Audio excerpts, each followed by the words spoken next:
What media does, to a large degree, is make politics into a beauty contest, into a Grammy award-winning contest.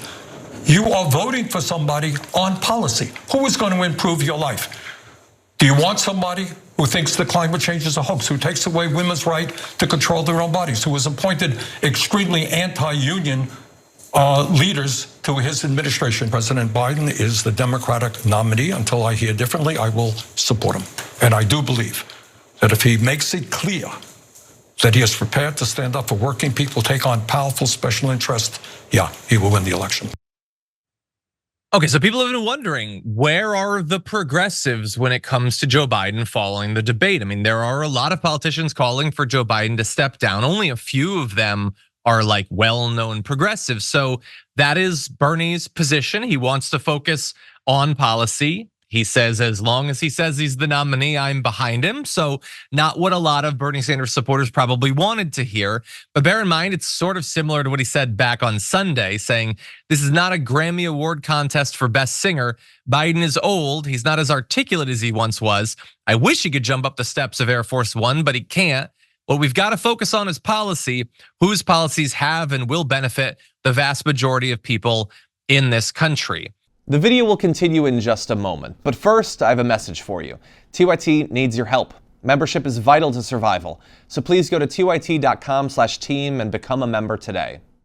And I, in general, agree with that, but I do have to disagree with Bernie Sanders that, like, yes, if this is just about who has better policies, Donald Trump or Joe Biden, obviously Joe Biden does, which is why, if he is the nominee, I will be supporting him. I think every reasonable person will, but you could replace him with a candidate who would have those good policies, maybe even better policies, and have a better chance of actually making an office to implement them. So that's where I would sort of disagree with Sanders. That said, I do think there's some strategy, whether rightly or wrongly, being employed here, and we will talk about this. But first, I want to add in one more progressive, and that is Alexandria Ocasio-Cortez. Joe Biden is our nominee. He is not leaving this race. He is in this race, and I support him.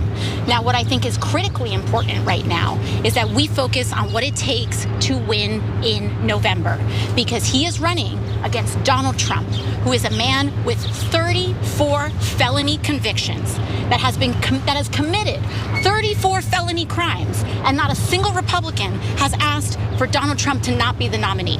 I'm here to win on this democracy. I'm here to win in November. And what's critically important is what the president, I believe that the president needs to do, and I have communicated this, what the president and the White House should do in order to make sure that we win in November.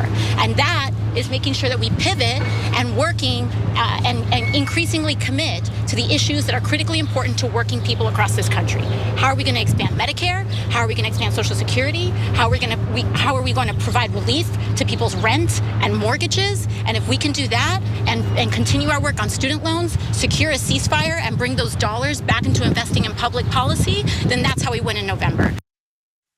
Okay, so right there, AOC is about as definitive as any of the Biden, the true long-term Biden defenders have been, that he's the nominee, he's gonna be the nominee. Let's turn now to contrasting him with Donald Trump and focus on the policy. It is in effect a very similar statement to what Bernie Sanders said. So I think a lot of people who are longtime fans of Bernie Sanders and AOC and who want Donald Trump to be defeated and think that other candidates would have a better chance are gonna be very disappointed by that.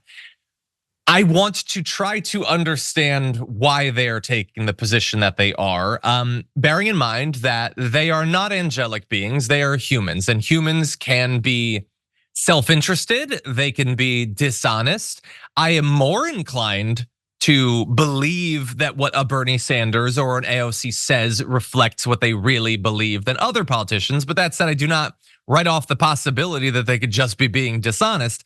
But that said, they do both have the same position. And so I think there are a couple of potential explanations for why, not only that they're not challenging Joe Biden as the nominee, but that they're not even staying silent. They're coming out and supporting him. And I'll give my thoughts, but Yaz, I am curious about your reaction to both of those first. Yeah, I kind of agree with Bernie. I kind of also don't care how frail Biden is. I knew that he was old going into the 2020 election, let alone 2024. We all knew, Biden knew how old he was. I will not vote for Donald Trump, though. Am I excited to vote for Biden? Absolutely not. I'm incredibly disappointed in him as a president.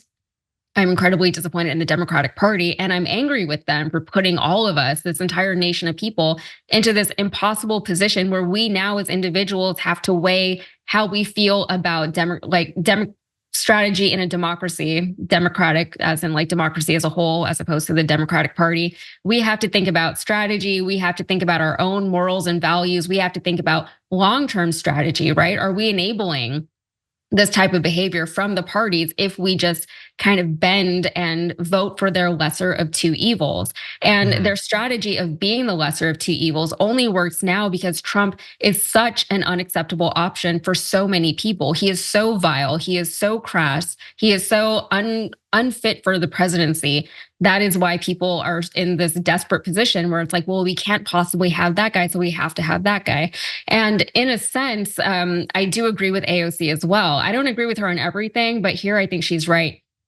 I think at this point, it is unrealistic to think that the Dems are going to actually replace an incumbent president on a ticket just months out from an election. I think they could if they really wanted to, but they won't. They just won't. And we can't pretend that they will eventually. They will not do it. And the one thing about Republicans is that they all fall in line behind whoever they've chosen to put up there.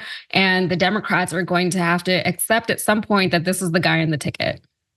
Yeah, I don't know that I'm ready to say that there's no chance. I am like today and yesterday, each day I had less hope based on all that I was seeing and the lack of a lot of people coming out to pressure him. I have much less faith that he will do the right thing and step down than I did a few days ago. So I'm not ready to go to your position, but I'm also very much not in like, all respect to Cenk, but like him predicting any day now it's gonna happen. Absolutely not. I'm not there either.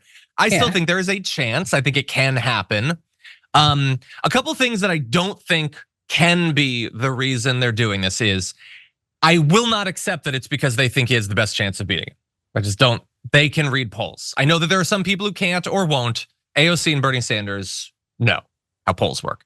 And they cannot believe that he would have the best chance. I think there are some potential explanations, and I don't think it's because they now love Biden. They think Biden's the best. No, I don't think that they believe that. Why would they be more personally loyal to him than some rando centrists who are calling for him to step down? Now, they're not at risk of losing their race as a result of this, like some of the centrists are. So there could be maybe less of a personal incentive to cause him to step down. But a couple of other potential explanations is AOC said that she talked to Biden. I'm assuming Bernie Sanders has talked to Biden. It is possible that he has made so clear that they just accept it. He's not going to step down no matter what. Now, I know he's saying that. Him saying it means nothing, okay? They have to say it until the moment he steps down. But he could be telling them behind the scenes in a way that they actually accept it's not gonna happen. He's that stubborn. It's gonna be him. In which case, what is the point at that point?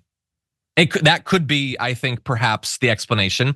I know Adiana was saying in the chat, it's more impactful for moderates to be the ones calling for him to step down. And I do agree with that. I think we agreed when we were talking about it. I do think, though, you could be silent if that was the only explanation. You don't have to be actually supporting him vocally, which is what they're doing. It could be that they're trying to, I don't know, score points. I think it's one of the reasons that I have less faith that he will step down. I think they are convinced that he will not. And if they are convinced, I think it's because something convincing was said to them. And that is why I'm being completely honest that I personally, my estimation of the odds of him stepping down has gone down pretty dramatically over the last 2 days, in no small part because of them. Doesn't mean that they shouldn't still be criticized, and there's all sorts of things that they can and should perhaps be saying. I'm just trying to understand what contextually can we understand about what's happening behind the scenes based on what we're seeing from them.